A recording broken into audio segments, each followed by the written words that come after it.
Tu nous as appelés en ces lieux, Seigneur, pour nous partager ta nourriture. Seigneur, c'est ta nourriture qui nous fait croître. Et nous croyons, éternel mon roi, que ce soir, nous sortirons avec une portion que tu as réservée pour nous dans le nom puissant de Jésus. Père, merci. Conduis-nous par ton esprit. Libère ta parole. Parle à ton peuple, car seul toi qui connais les cœurs de tout un chacun d'entre nous. Père, je me confie à toi. Je ne veux être qu'un simple instrument, afin que tu parles au travers de moi. Dans le nom de Jésus-Christ. Amen. Amen. Est-ce que tu peux acclamer fortement le Seigneur Jésus?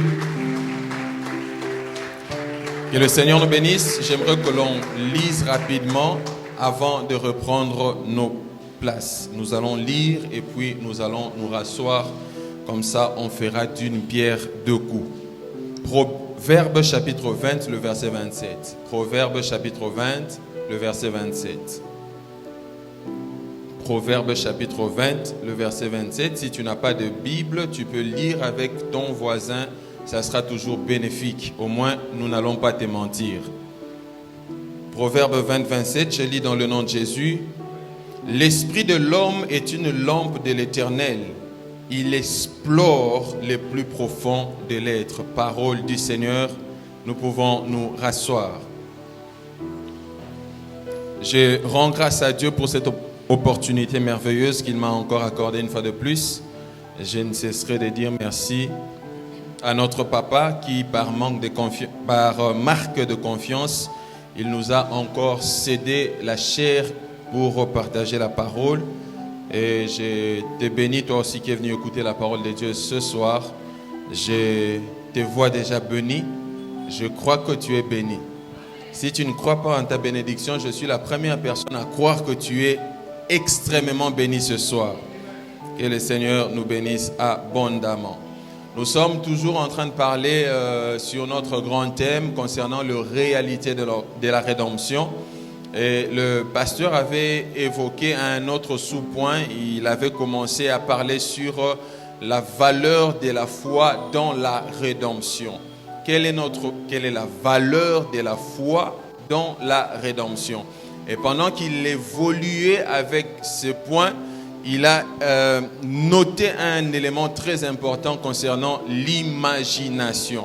Vraiment, depuis qu'il a commencé ce sujet, moi personnellement, je suis touché, je suis béni, extrêmement béni par rapport à ce message-là, raison pour laquelle nous allons emboîter les pas et continuer à parler sur la foi et l'imagination. C'est cela le thème de mon message ce soir. Alors, nous avions lu dans Proverbe chapitre 20, le verset 27, où la Bible dit « L'esprit de l'homme est une lampe de l'Éternel, il explore les plus profonds de l'être. » Et je lis également Ephésiens chapitre 3, le verset 20. La Bible dit « À celui qui, par la puissance qui agit en nous, peut réaliser bien au-delà de tout ce que nous demandons ou même pensons. » En lisant ces versets, je te demande vraiment de m'accorder ton attention. En lisant ces versets, je comprends moi personnellement que dans l'homme, il y a une puissance. Peut-être que c'est une puissance que tu ignores. Peut-être que c'est une puissance que tu négliges. Mais j'aimerais te dire avec la plus grande des certitudes que dans chaque homme, qu'il soit païen ou qu'il soit chrétien, Dieu, en le créant, a déposé une puissance. Et cette puissance, la Bible dit que pour ceux qui sont enfants de Dieu, Dieu se sert de cette puissance qui est en nous pour réaliser des grandes choses. Et les choses que l'Éternel réalise sont des choses qui vont au-delà de ce que nous demandons. Et ces choses vont au-delà de ce que nous pouvons penser. Vous savez, le domaine le plus libre de l'homme, c'est sa pensée. Personne ne peut empêcher à quelqu'un de penser. Donc, si on ouvrait la tête de chacun maintenant pour voir ce qui se trame dans la tête de tout un chacun, nous allons voir des réalisations, des projets et des rêves extrêmes. Et la Bible dit que Dieu nous donne par la puissance qui est en nous infiniment au-delà de ce que nous pouvons demander, au-delà de ce que nous pouvons penser. Et ce soir, je suis content de t'informer que la force qui travaille en nous, ça s'appelle l'imagination. Alléluia. Ben voilà. Cette force s'appelle l'imagination. Il y a une grande difficulté aujourd'hui lorsque nous parlons de l'imagination dans les milieux chrétiens. Pourquoi? Parce que ce terme imagination a été mal enseigné et mal pratiqué par des sectes pernicieuses. Pourquoi? Parce que lorsque nous parlons de l'imagination, la force de l'imagination, la puissance de l'imagination, cela nous renvoie aux occultistes qui à tout moment ils parlent de ces choses. Ils parlent de la visualisation, ils parlent de la loi d'attraction, comme pour dire, quand tu fixes quelque chose dans ton imagination, cela arrive, tu attires cette chose. La Bible ne contredit pas cette pensée, car même Job a dit, ce que je crains, c'est ce qui m'arrive. Donc ce que tu imagines, l'Éternel Dieu passe par cette puissance qui est en toi pour pouvoir accomplir des grandes réalisations, des grandes choses au-delà de ce que tu t'attends, au-delà de ce que tu peux demander à Dieu. Alors, je vais lire le même verset d'Éphésiens chapitre 3, le verset 20 dans la version message. La Bible dit ceci. Dieu peut tout faire. Nous sommes bien d'accord que rien n'est impossible à Dieu. Et que Dieu peut tout faire. Vous savez, bien plus que ce que vous pourriez imaginer. Donc, par la force que Dieu a déposée en nous, il est en mesure de faire au-delà de ce que nous pouvons imaginer, au-delà de ce que nous pouvons deviner, au-delà de ce que nous pouvons demander dans nos rêves les plus fous. Est-ce que vous comprenez ces versets? J'aime bien cette version message parce qu'il est un peu terre à terre. Lorsqu'il parle, on sent qu'on est en train de parler avec quelqu'un qu'on connaît, quelqu'un qui connaît les langages modernes. Vous comprenez un peu? Il dit que Dieu est capable de vous donner au-delà de ce que vous pouvez demander dans vos rêves les plus fous. Bien aimé, il y a la folie dans les rêves. Moi, il m'est déjà arrivé une fois, je rêvais, j'ai traversé le mur. Mais dans la réalité, je ne peux pas traverser le mur. Une fois, il m'est déjà arrivé de rêver que j'étais en train de planer quelque part. Et tout un chacun de nous a une forme des rêves qu'il a. Et ces rêves ne sont pas réels. Cela veut dire que quand on ramène dans la réalité l'illusion qu'il y a dans vos rêves, on se dit non mais ça c'est pas normal. Un jour le pasteur Saint nous a dit qu'il rêvait qu'il y avait un petit démon qui rentrait dans leur chambre. Et ce jour-là, il a vu les démons qui étaient rentrés. Il a poursuivi les démons et entré dans le mur. Et qu'est-ce qu'il a fait? Lui aussi, il a introduit sa main dans le mur.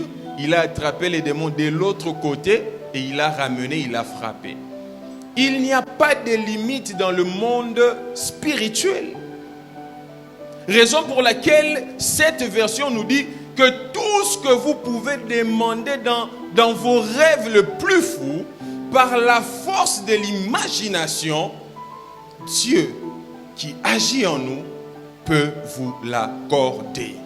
Le grand problème, c'est que nous avions été mal enseignés. Le grand problème, c'est que nous avions tordu notre manière de voir les choses. Cela a affecté notre imagination. Quand on parle de toi, tu as une forme de pensée que tu as sur ta propre vie. Je fais une expérience malheureuse, c'est que lorsque vous prenez une fille pauvre, lorsqu'elle va faire le choix d'un conjoint, elle ne sera accompagnée que d'un conjoint pauvre. Pourquoi je me pose la question? Pourquoi les pauvres attirent le pauvre et les riches attirent le riche?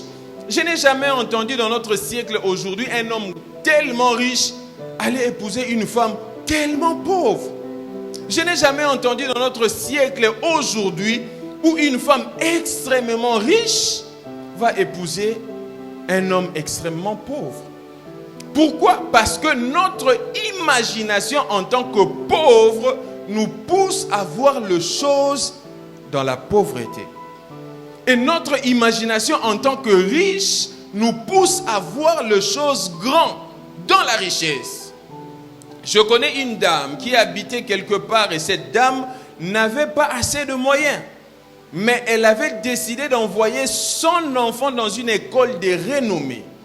Et dans cette école, cet enfant en primaire était ami aux autres enfants des ministres, aux autres enfants des députés. Un jour, cette dame a décidé de faire une fête d'anniversaire pour son fils.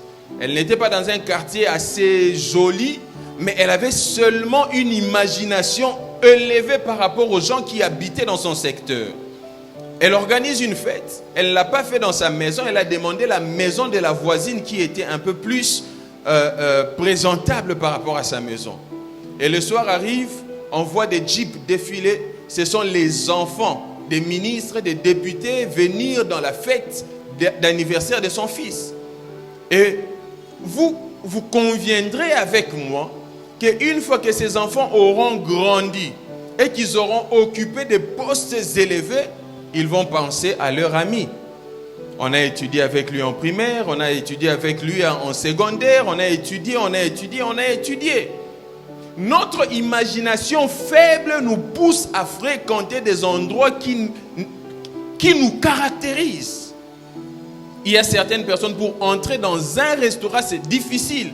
Pourquoi? Parce que dans son imagination, c'est plus facile de manger dans un maléwa que d'aller dans une structure un peu plus évoluée en ville.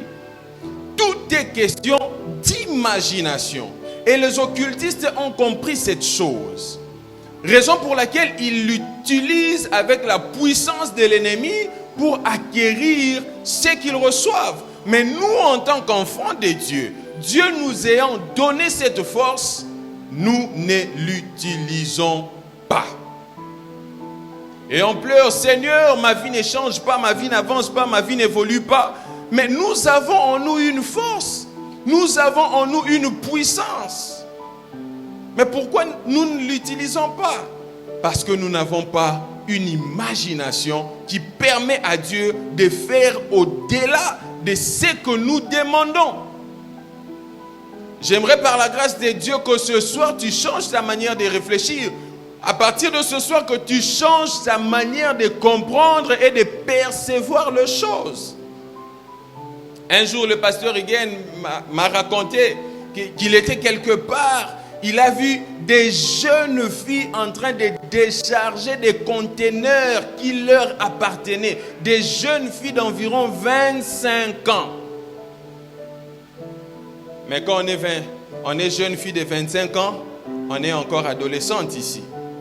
Parce qu'on s'est dit, je dois encore dépendre des parents, je dois trouver un fiancé, on doit m'épouser, et puis là, je pourrais quitter le toit parental, et là, je vais aller quand même dépendre de mon mari, qui lui aussi, s'il n'a pas beaucoup d'argent, nous allons nous battre et souffrir dans la vie ensemble. Il y en a de ceux qui réfléchissent. Il y en a de ceux qui imaginent par rapport à leur vie. Ce qu'ils veulent que leur vie soit, ils l'imaginent et cela arrive. Je ne te dis pas que ça viendra demain. Je ne te dis pas que ça viendra après-demain. Je te dis que ça viendra parce que la Bible dit que Dieu agit par la puissance qui agit en nous au-delà de tout ce que nous pouvons demander ou penser. Alléluia. J'aimerais un peu qu'on parle de la façon d'imaginer de Dieu. Comment est-ce que Dieu fait pour faire accomplir les choses, pour appeler les choses qui n'existent pas à l'existence? Comment Dieu il fait? J'aimerais poser une question, et cette question je vais la répondre parce que je sais que tu n'auras pas de réponse. Qui d'entre nous connaît la taille de la terre? Quand j'ai étudié, on m'a dit que la terre mesurée avait une superficie de plus ou moins 510 millions de kilomètres carrés. Vous savez, quand on parle d'un millionnaire, on imagine déjà combien il peut avoir d'argent. Mais maintenant, la Terre a 510 millions de kilomètres carrés de superficie. Et qui a créé cela? Nous le savons, c'est Dieu. Mais comment Dieu a créé cela? Dieu a imaginé. et Dieu a créé. Alléluia. Est-ce que vous saviez que la terre a plus de 5 milliards d'années d'existence? Qui soutient la terre par sa parole puissante? La Bible dit que Dieu soutient toutes choses par sa parole puissante. Comment il a fait? Par le pouvoir de l'imagination. Vous savez, pour ceux qui vont dans l'espace, qui vont visiter l'espace, on dit qu'on peut estimer la taille de l'univers à 880 000 milliards de kilomètres.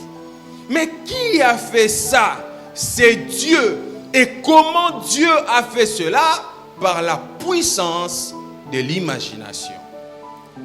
J'aimerais aujourd'hui t'apprendre à utiliser l'une des plus puissantes armes que tu as et que tu négliges. J'aimerais te dire une chose, bien-aimé. Lorsque tu combats le diable, d'ailleurs tu n'as pas besoin de le combattre parce que Christ l'a déjà vaincu. Lorsque tu résistes au diable, quand dans ton imagination, tu ne parviens pas à voir ta victoire sur le diable, tu ne vaincras jamais. Lorsque vous êtes malade et que vous venez pour que l'on prie pour vous, si dans votre imagination vous ne vous voyez pas guéri, il n'y aura pas de guérison. Peu importe la dimension de la foi de l'homme de Dieu, si vous ne parvenez pas dans votre imagination à vous voir guéri, vous ne serez pas guéri. Vous avez de la puissance en vous. Vous avez la chose dont Dieu a besoin pour déclencher des merveilles dans votre vie. Et nous l'avons tous. Et quand le pasteur était en train de parler de ces choses, moi, ça m'a bouleversé. Et mon imagination est allée très loin. Je me suis mis à réfléchir sur toutes les promesses que Dieu a faites sur ma vie. Je me dis, mais Seigneur, ça ne peut pas continuer. Je ne peux pas continuer dans la même situation. Si tu ne te vois pas grand, tu ne seras jamais grand. Si tu te vois petit, tu seras petit. Alléluia. Je connais un bien-aimé qui est décédé, paix à son âme. Il disait chaque fois que moi, je dois quitter la RDC. Moi, je dois quitter la RDC. Moi, je dois quitter la RDC. Quand vous regardez sa vie, vous regardez sa famille, vous ne voyez rien qui pourrait l'envoyer en Europe. Vous ne voyez rien, aucune aide, aucun argent, rien du tout. Mais après un certain temps, il s'est déplacé de Kinshasa. Il est allé ailleurs, en dehors de la RDC. Mais qu'est-ce qui a fait ça? Il a imaginé, il a cru en cela, et cela est arrivé. Alléluia. Parlons un peu de l'homme. Vraiment, j'étais émerveillé de voir tout ce que Dieu a fait dans l'homme. La Bible nous apprend dans Genèse chapitre 1er, le verset 26, Dieu est en train de dire, créons l'homme à notre image et à notre ressemblance. La Bible nous explique comment Dieu a fait pour créer l'homme. Il a pris de la poussière, il a fait une forme humaine. Donc on peut appeler cela dans un autre langage, Dieu a fabriqué une statue, n'est-ce pas? Il a fabriqué sa statue et il l'a déposée. Est-ce que Moutumoka s'est amona na kati ekeko mutema? Non. Est-ce que Moutumoka s'est amona michopo na kati ya statue? Non. Ezaka libanga basalika statue. Il n'y a pas de poumon, il n'y a pas de cœur, il n'y a pas d'estomac, il n'y a pas d'intestin, il n'y a pas de nerfs, il n'y a pas de muscles. Mais la Bible dit lorsque Dieu souffla sur les narines, l'homme devient une âme vivante. Les poumons est venu, le cœur est apparu, les yeux ont fonctionné, la respiration est venue, tout a commencé à fonctionner. Mais comment Dieu a fait ça? Il a imaginé qu'il fallait qu'il y ait un cœur, il fallait qu'il y ait un estomac, il fallait qu'il y ait des poitrines, il fallait qu'il y ait des intestins, il fallait qu'il y ait des cellules. Et il avait déjà imaginé, et lorsqu'il a soufflé, cela a libéré la puissance de son imagination.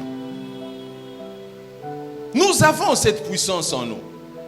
Mais nous sommes freinés parce que nous ne savons pas l'utiliser à bon escient. Nous ne savons pas l'utiliser pour notre bien-être. Et pourtant, Dieu l'a fait pour nous. J'ai appris qu'il y avait plus de 100 milliards de cellules nerveuses dans tous les corps. 100 milliards, plus de cellules nerveuses dans le corps que des étoiles au ciel. Comment Dieu les a placées? À chaque fois que vous bougez, à chaque fois qu'il y a un moustique qui se pose dans votre corps, même dans votre sommeil, le cerveau localise là où il y a le moustique, il envoie la main pour tapoter. Même de manière inconsciente. Qui a fait ça? C'est Dieu. Mais comment il a fait? Par la puissance de son imagination. Dans Genèse chapitre 1, le verset 3, la Bible dit: et Dieu dit que la lumière soit, et la lumière fut. Mais j'aime ce que le verset 4 dit. Le verset 4 dit: et Dieu vit que la lumière était bonne. De quelle lumière on est en train de parler? Ça veut dire quand Dieu a appelé la lumière, il avait dans sa tête une image de ce que devrait être la lumière. Lorsque la lumière est venue, Dieu a comparé ce qui était là et ce qu'il avait dans sa pensée, il a trouvé que c'était bon. Tant que vous n'imaginez pas sur votre propre vie, les choses n'arriveront pas.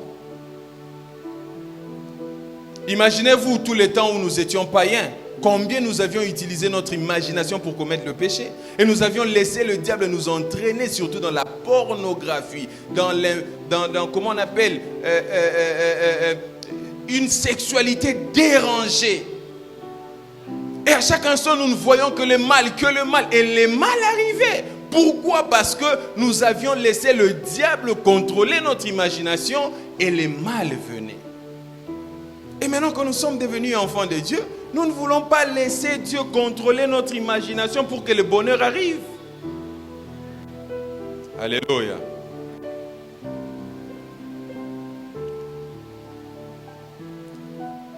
Bien aimé, comprenez une chose. Que Dieu utilise toujours l'imagination pour communiquer. Il utilise toujours l'imagination pour agir. C'est la méthode de Dieu pour communiquer à ses enfants. Que tu l'acceptes ou que tu ne l'acceptes pas, Dieu passe par l'imagination. La Bible dit dans Proverbe 20-27, nous avions lu, la Bible dit que l'esprit de l'homme est la lampe de l'Éternel. Et il explore les profondeurs de l'être. Donc quand Dieu veut connaître l'homme, il va où? Dans son esprit. Il consulte ses pensées, il consulte son imagination pour savoir exactement à quoi pense cet homme, à quoi pense cette dame. Écoutez ce qu'il dit à Israël, il dit: j'ai fait venir les malheurs sur vous, fruit de votre imagination. Dieu dit à Israël: je vais faire venir les malheurs sur vous. Pourquoi? Parce que vous êtes le produit de ce que vous pensez que vous êtes. Est-ce que Israël avait agi en mal? Pas encore. La Bible ne l'a pas dit. La Bible dit que Dieu a compris la pensée d'Israël. Il dit: mais regardez, le malheur arrivera sur vous parce que vous pensez mal de vous-même. Et les malheurs arrivent sur la plupart des enfants de Dieu parce qu'ils ont une mauvaise connotation d'eux-mêmes. Vous savez, il y a un certain temps, ça fait quelques semaines, où je n'arrêtais pas de me voir mort. Et j'avais peur. Quelquefois, j'avais peur à gauche, j'avais peur à droite. Pourquoi? Parce que j'avais peur qu'un malheur m'arrive. Je me dis: non. Satan, je ne te permets pas de construire ton nid dans mes pensées. Je suis la justice de Dieu. Je suis fils de Dieu. Et je ne peux pas mourir, car la Bible dit: je ne mourrai pas, je vivrai, car je raconterai les œuvres de l'Éternel. Si vous pensez mal de qui vous êtes, eh bien voilà, cela arrivera. Alléluia. Comme j'étais en train de le dire, que Dieu a mis dans l'homme cette grande capacité de réfléchir comme lui. Cette grande capacité de communiquer comme lui. Cette grande capacité d'agir comme lui. Et il recommande à tout le monde de faire comme lui. Et d'ailleurs, la plupart des gens qui ont rencontré Dieu, qui ont marchaient avec l'Éternel ont usé de cette grande puissance de l'imagination pour comprendre la pensée de Dieu. Prenons le cas de Josué. Josué chapitre 6, le verset 2. Josué chapitre 6, le verset 2. La Bible dit, l'Éternel dit à Josué, vois. Si c'est ta Bible, j'aimerais que tu soulignes ces mots. Vois.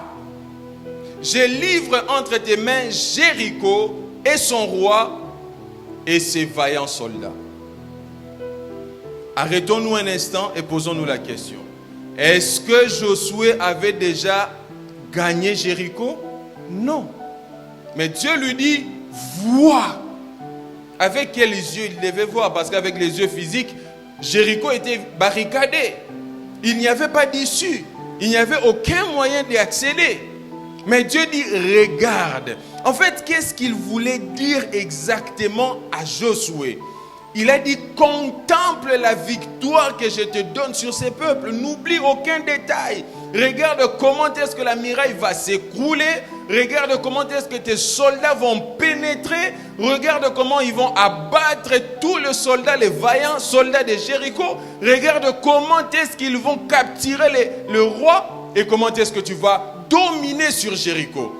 Et là, je pense que si j'étais Josué à sa place, je me serais assis sur une chaise en train de réfléchir, de ressasser dans mon esprit cette image.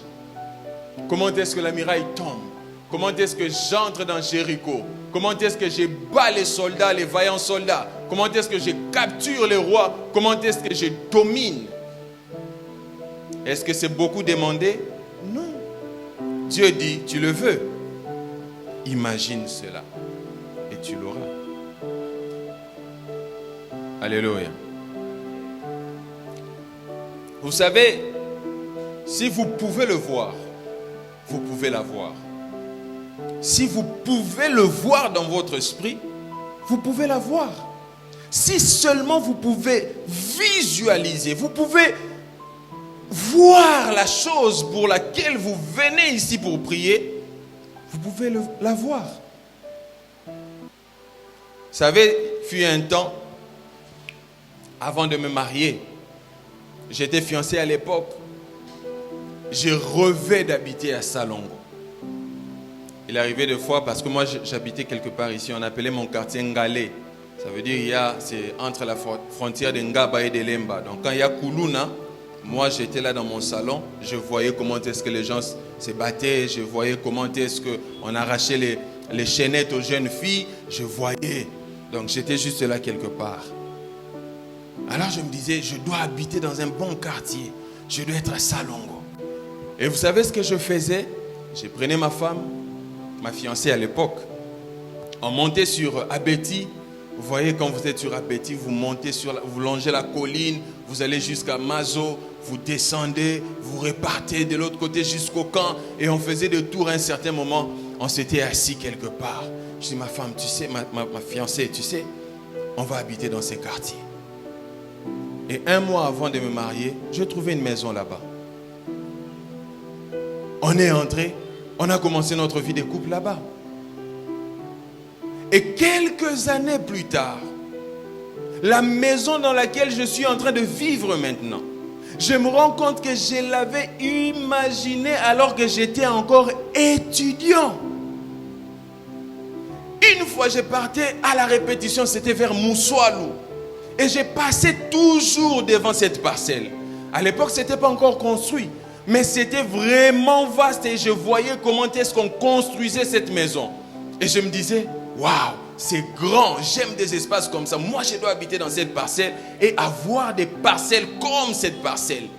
Je suis passé le premier jour. Le deuxième jour, je suis passé par là. J'ai dit la même chose. Le troisième jour, je suis passé par là. Je dis la même chose. Et puis après, c'était fini.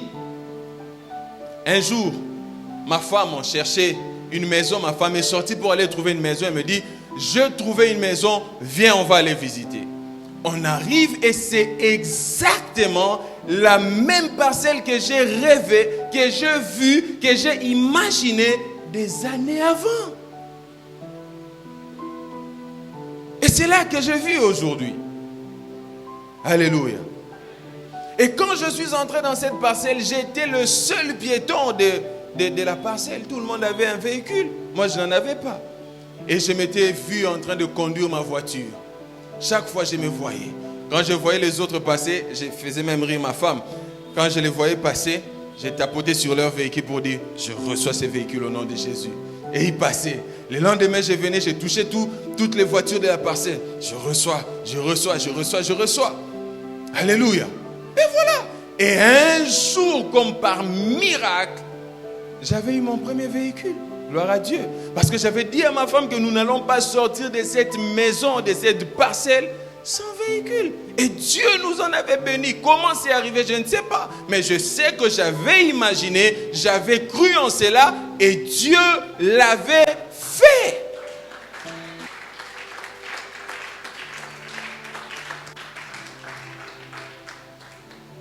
Réfléchissez à votre vie. Combien sont ces fiancés qui pensent à leur mariage, à la cérémonie de leur mariage? Vous savez, ces derniers temps, je vais vous dire, c'est un secret, mais je suis en train d'imaginer la forme de la maison dans laquelle j'habiterai, ma propre maison.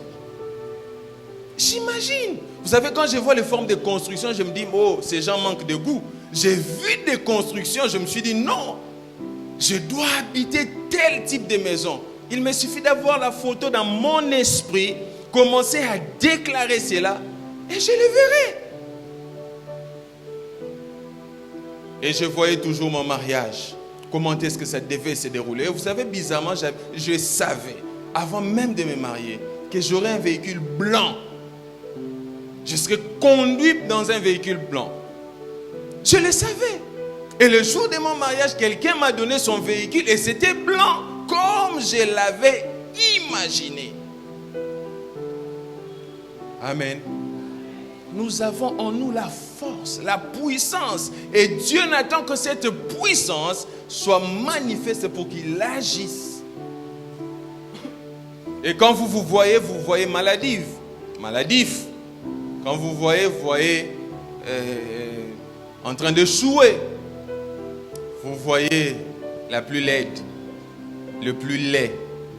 Vous savez, des fois, il y a un certain moment où mon fils, quand il revenait de l'école, il disait, oh non, aujourd'hui, madame m'a dit que je suis quoi, foutu, quelque chose pareil. Non, je ne suis pas intelligent, tout ça. Je dis, je vais aller voir ta madame. J'arrive dans la réunion des parents à l'école. Je dis, non, je n'envoie pas mes enfants ici pour que vous leur disiez qu'ils ne sont pas intelligents.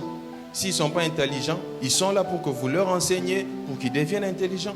Et je refuse d'entendre dans la bouche de mes enfants que madame a dit, monsieur a dit que je ne suis pas intelligent.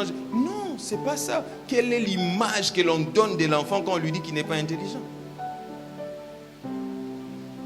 Il me disait, papa, moi je sais que je fais toujours des bêtises. Oui, nous faisons tous des bêtises. Mais le plus bête, c'est celui quand il fait des bêtises, il reste dans sa bêtise.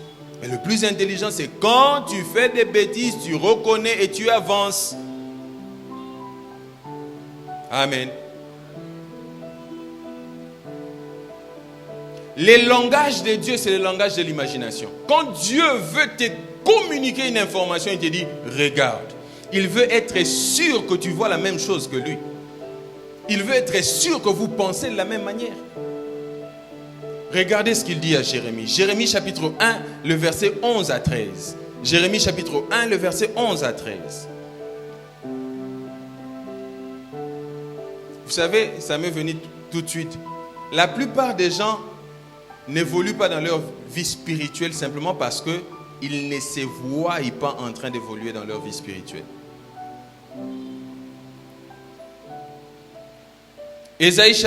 Jérémie chapitre 1, le verset 11 à 13. Je lis le verset 11. La Bible dit ceci. La parole de l'Éternel me fut adressée en ces mots. Suivez bien cette lecture. La parole de l'Éternel me fut adressée en ces mots. C'est Dieu qui dit. Il dit à Jérémie, que vois-tu, Jérémie? Jérémie répond, je vois une branche d'amandier. Bien aimé, Dieu n'avait pas pris Jérémie de sa maison.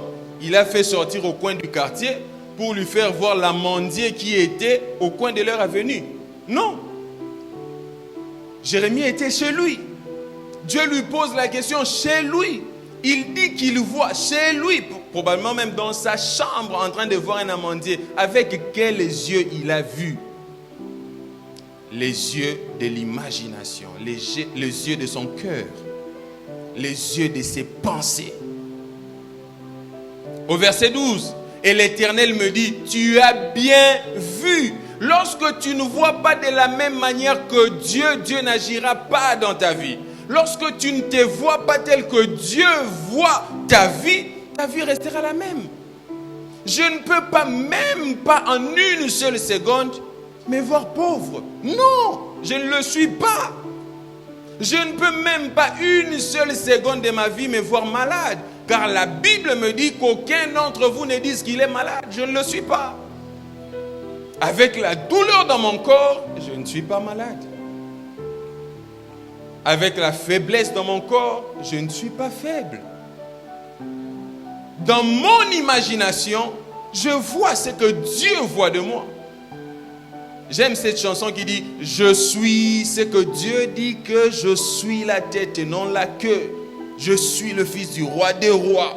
Je suis ce que Dieu dit que je suis. Je ne suis pas ce que la réalité me présente. Je suis ce que Dieu me dit que je suis. » Alors je te pose la question, qui es-tu? Qui es-tu? Et c'est la plus grande question que tout un chacun d'entre nous doit répondre. Et c'est très difficile de répondre à cette question. Qui es-tu? Je suis PDG. Non, là c'est ce que tu fais. Je suis directeur de... Non, là c'est ta profession. Mais qui es-tu? Toi, qui es-tu? Et lorsqu'on découvre son identité, il y a certaines choses qu'on ne tolère plus.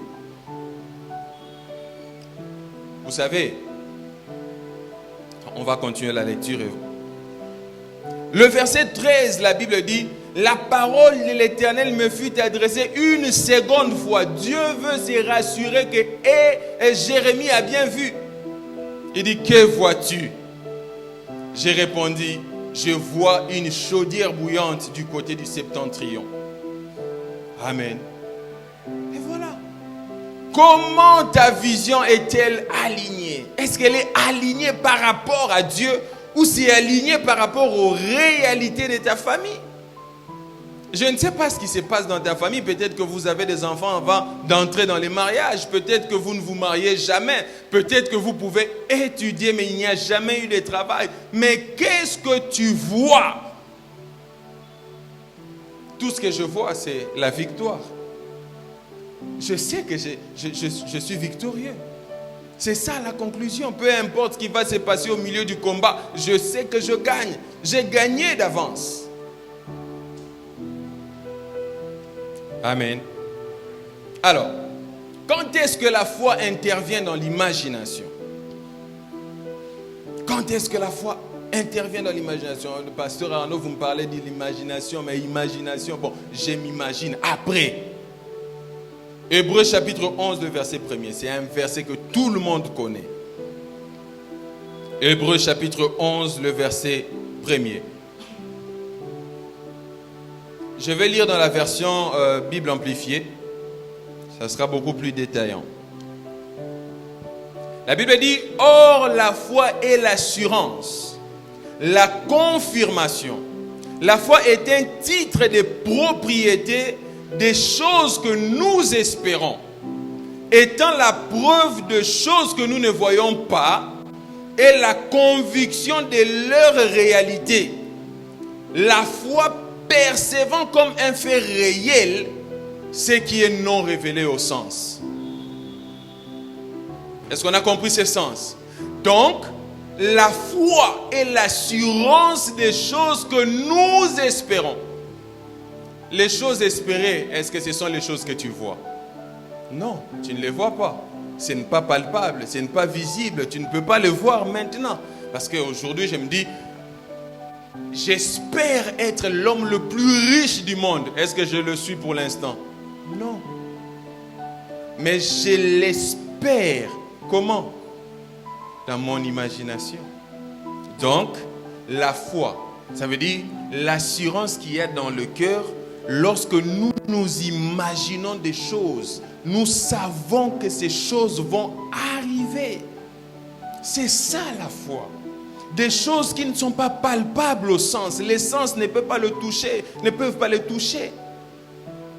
Quand on te regarde, on dit, celui-ci est un Salomon, il passe toutes ses nuits au salon. J'ai fait Salomon pendant plusieurs années. Mais aujourd'hui, gloire soit rendue à Dieu, même si je suis Salomon dans ma propre maison. J'ai choisi là où je dors. Si je vais dormir au salon, si je vais dormir à la chambre, à la cuisine, ça dépend de moi. Mais pour certaines personnes, ils n'ont pas le choix. Vous allez dormir au salon parce que vous êtes obligés. Mais que vois-tu de toi? À l'époque, quand j'avais commencé le travail, je ne m'étais pas encore marié, j'étais contraint certaines fois de dormir avec de l'eau sucrée.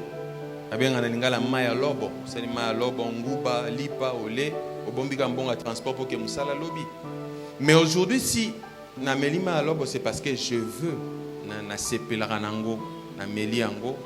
voilà. Pourquoi? Parce qu'à un certain moment de ma vie, pendant que je traversais des tourments, je me disais, je suis dans le désert. On ne construit pas la maison dans le désert. Je suis des passages. La finalité de cette affaire, je serai victorieux. Et je suis victorieux. Je triomphe à cause de l'œuvre de la croix. Arrêtez de vous voir tel que vous êtes. Arrêtez de vous voir la fille normale. Vous n'êtes pas normal. Vous ne l'êtes pas. Vous ne pouvez pas l'être. Le Saint-Esprit habite en vous. Vous ne pouvez pas être normal. Vous devez cesser d'être normal. Je suis un homme de Dieu, après avoir exposé sur l'imagination, il dit, quand Dieu m'a parlé de qui je suis, je me suis réveillé le matin, je me suis dit, waouh, je suis un Superman. Exactement, c'est ce que Dieu nous voit. Psaume chapitre 82, la Bible dit, ne savez-vous pas que vous êtes des dieux? Ne savez-vous pas que vous êtes des dieux? Ne savez-vous pas que vous êtes des dieux, les fils du grand roi? Mais comment est-ce qu'on termine notre course? La Bible dit, mais pourtant vous mourrez comme des hommes, des vulgaires hommes dans une autre version. Des vulgaires hommes, sans autorité, sans imagination, sans ambition, sans avenir, sans projection de l'avenir. Sans projection. Vous savez, j'ai parlé avec maman Ange. Elle m'a dit qu'elle faisait un projet pour 2034. Je dit, oh, vous êtes déjà en 2034. Au Bossanaki, 2024. Peut-être 2024, on a 10 ans. Ah bon? Et comme elle a été excusée, comme elle a été raisonné 10 ans après. Hein? 10 ans. 10 ans. Toi, non, attends. Toi, non, attends. Tout à l'heure, il y a l'élo. Tout à l'heure, il y a lobby. Et puis, à lobby, on a tout un dévié, mais ma biso. C'est ça la faiblesse. Parce que nous ne savons pas voir dans notre imagination ce que nous serons demain. Vous savez, j'aime un peu l'ambition des enfants. Quand tu poses la question à mon fils, hey, qu'est-ce que tu veux être demain? Bien, moi, je serai un grand policier. Ah, toi, policier à Kinshasa? En RDC, je serai un grand agent de l'ordre. Peut-être homme chose à la service de sécurité, moi, quelque part. Mais policier à Kinshasa, bon, ça va. C'est son imagination. Je ne suis pas un père qui bloque les imaginations des enfants. Vous savez, mon père, il voulait avoir dans son foyer un avocat, un médecin et puis un économiste. Il a envoyé ma soeur faire la médecine au campus. Ma soeur est allée là-bas, première année, refusée. Deuxième année, refusée. Elle était obligée d'arrêter. 2 ans de refus. Elle a changé d'option, elle a fait ce qu'elle voulait. Et aujourd'hui, elle évolue très bien. Amen. Non, nous ne pouvons pas avoir l'imagination pour les autres. C'est toi qui dois concevoir cela par rapport aux promesses que Dieu t'a données. J'ai un de mes frères, on me racontait, il était allé à l'armée. Il a fait l'armée, il a fini, il est revenu en tant que commandant. Il dit à sa mère, maman, je ne conseillerais pas à un de mes frères d'aller faire l'armée. Et pourquoi? Mais toi, tu es allé. J'y étais parce que j'aimais ça, j'ai enduré et je suis sorti avec un titre. Mais ce qu'il y a là-bas, si quelqu'un n'a pas d'imagination par rapport à ça, il va mourir. Il va mourir. Lorsque nous voyons dans notre esprit les choses que Dieu nous a promises, cela nous rend forts, nous rend capables d'endurer les épreuves. Parce que nous savons qu'à l'issue de ces combats, nous serons victorieux. Dieu ne nous a pas promis une vie de paix sans combat. Que 1000 tombent à ta gauche, que 10 000 tombent à ta droite, tu ne seras pas atteint. Cela veut dire qu'ils vont tomber. Mais toi, tu ne seras pas atteint. Ils vont tomber, les challenges vont arriver, les difficultés vont arriver. Mais qu'est-ce que tu vois de toi? Qu'est-ce que tu vois que Dieu t'a dit? C'est ce qui doit animer ta vie. C'est ça même la vision. Vous savez que les grands inventeurs sont ceux-là qui rêvent. J'ai vérifié la définition du mot imagination. Qu'est-ce que ça veut dire? On me dit que c'est un rêve. Oh. Donc quand vous imaginez, vous rêvez. Et dans les rêves, il n'y a pas d'impossibilité. Dans le rêve, tout est possible, n'est-ce pas? Dans les rêves, vous pouvez marcher sur l'eau, comme Jésus. Mais essayez seulement de marcher ici. Vous allez vous enfoncer.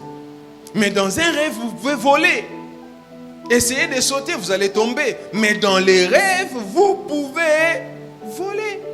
Il n'y a pas de limite dans les rêves. Et Dieu dit, sois un rêveur. Plusieurs personnes ont tué leurs rêves à cause de la circonstance, à cause des événements de la réalité.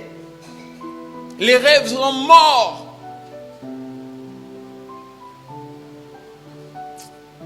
Que Dieu soit béni. Amen. Genèse chapitre 15, le verset 5. Nous allons voir exactement l'intervention de la foi dans le rêve. Genèse chapitre 15, le verset 5 au verset 6. La Bible dit, « Et il les fit sortir de sa tente à la lumière des étoiles et dit, « Regarde maintenant vers le ciel et compte les étoiles.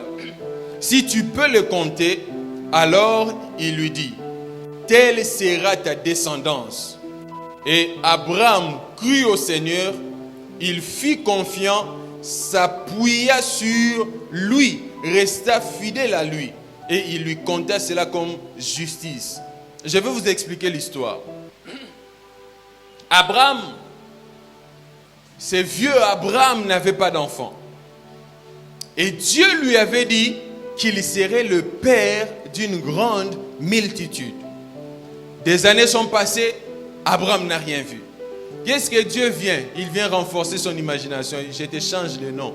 Tu n'es plus Abraham, tu deviens Abraham, qui veut dire père de plusieurs. Mais Nazatana moi mon côté papa yabituluku. Et Abraham, pendant qu'il était en train de s'inquiéter, il réfléchissait. Dieu, du milieu de la nuit, il le fait sortir de sa tente. Il dit, viens, je vais te faire voir quelque chose. Abraham, il arrive dehors, Dieu lui dit, regarde le ciel. Il regarde, tu vois? Oui, je vois. Qu'est-ce que tu vois? Je vois les étoiles. Essaye de les compter. Mais Seigneur, c'est beaucoup. Comment je peux les compter? Telle sera ta descendance. Et la Bible dit qu'Abraham crut. Pourquoi il a cru? Parce qu'il a vu. Est-ce qu'il a vu avec ses yeux physiques? Non, il a vu avec les yeux de son esprit. Ce que Dieu avait dit, cela est devenu clair dans son imagination et il a cru. Pourquoi c'est difficile de croire? C'est simplement parce que tu ne vois pas la parole de Dieu devant toi comme des images, comme des réalités spirituelles, attendant seulement un temps pour que cela s'accomplisse. Seigneur Olobaki depuis Kala, Seigneur Olobaki Zokomate, mais est-ce que tu travailles dans ton imagination pour appeler les choses à l'existence? Quand tu regardes tes enfants, qu'est-ce que tu vois? Quand tu regardes les enfants des autres, vous savez, quand on est enfant, on a toujours tendance à voir que les autres sont mieux que nous. Les choses des autres sont plus belles que le nôtre. Et c'est la vie de plusieurs chrétiens. j'aimerais te supplier de récupérer les rêves que tu avais mis au congélateur. J'aimerais te supplier de ramener sur ton papier ce que tu avais enterré, tes rêves les plus fous. Moi, je serai une grande chantre. Moi, je serai un grand orateur. Vous savez, moi, depuis un temps, je m'imagine être un des grands orateurs dans ce monde. Un des grands orateurs dans ce monde. Et à chaque fois, je me l'imagine en train de parler. Vous êtes peu. Vous serez vraiment nombreux en train de me suivre, en train d'écouter mes prédications. Et vous allez les suivre avec attention au point où quand je serai en train de parler, vous êtes guéris. C'est ce que je vois, c'est moi, c'est mon imagination. J'imagine que les gens quitteront l'Europe pour venir ici à Kinshasa, suivre mes séminaires, suivre mes enseignements. C'est moi qui le vois. Je peux te dire, mais pasteur, mais ça c'est une folie. Les rêves les plus fous. On en a parlé, on a lu ici, que l'Éternel fait au-delà de nos rêves les plus fous, au-delà de ce que nous demandons dans nos rêves les plus fous. Les grands rêveurs, ce sont eux les grands inventeurs. Les grands rêveurs, ce sont ceux-là qui ramènent des changements dans leur milieu. Quel est ton rêve? Qu'est-ce que tu vois? Quand tu regardes, qu'est-ce que tu vois? Une vulgaire fille qui habite encore chez elle, qui n'a pas de fiancé, qui n'a pas de mari, qui n'a rien du tout, n'a pas d'argent. La famille est vraiment une famille délabrée, pauvre, une famille sans espoir, sans issue. Bien aimé, ta pauvreté. Le premier jour, on a continué à train à Bisso. Dans le secteur où on a pas de juma. On a hôtel à Poto. On a na kati, on a prince, mais na kati ya pas de juma. Quand je regardais les enfants, certains enfants n'avaient même pas des habits et l'amba likolo zate. Azaka na kilote. Muso azaka na chemise, kilote zate. Makolongulu, mais regardez les milieux, tali milieu bandolela. Mais tant au Taliban, mais à venir les a scellés sur le tali de manière logique, au bimela, wapi.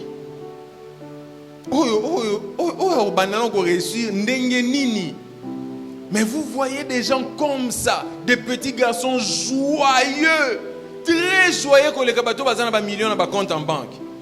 Tant bon les kabato ba bébé notre biso to wana to les kanaka ta trône de bamboka. Très bamso ba bamba bino banga baso bamba. Très joyeux. Très joyeux. Et dans le cœur de ces enfants, lorsqu'ils se racontent des histoires, quand ils se posent la question, yo sana anga obeta bali makasi nga grand jogo. Yo sana nga pena docteur, nga pena docteur. Yo pena nga pena sana la rebelle. Mais muto bimsa pension na zawapi. Na milieu o yo soko la li lelo lobi fo me mon hôpital po pemi kaka gazwana. Qu'est-ce que tu fais de ta vie? Qu'est-ce que tu fais de ton imagination? Qu'est-ce que tu fais de cela? Amen. Je dois m'arrêter là et nous allons prier. Tu vas retourner au-dedans de toi. Tu dois voir les grands rêves que tu avais quand tu étais encore jeune. Mais quand tu as vu des réalités de la vie, au taliba difficulté, vous savez, Dieu m'a donné une pensée. Et je me dis, coûte que coûte, avant que na kangazo le talalikolo, na ko réaliser nyonso oyo nzamba yebisa ingana sala. Même la mort doit obéir parce que je n'ai pas encore fait ce que Dieu m'a dit de faire. Quand Dieu commence à te donner des choses que tu es capable de faire, ce n'est pas Dieu. Dieu te donne des choses qui te dépassent, qui sont au-delà de ce que tu peux imaginer, mais il te dit, vois, qu'est-ce que tu vois? Sinon, mais c'est trop grand, mais est-ce que tu as vu? Oui, j'ai vu. Ça va arriver. Commence à faire ressortir de tes pensées toutes ces choses que tu as enfoui, que tu as enterré, que tu as laissé de côté parce que ça semblait être beaucoup plus difficile, beaucoup plus dur. Élève ta voix et commence à dire, Seigneur, je crois, je vois ce que tu m'as dit, je crois en cela et je le reçois. Élève ta voix et prie dans le nom puissant de Jésus.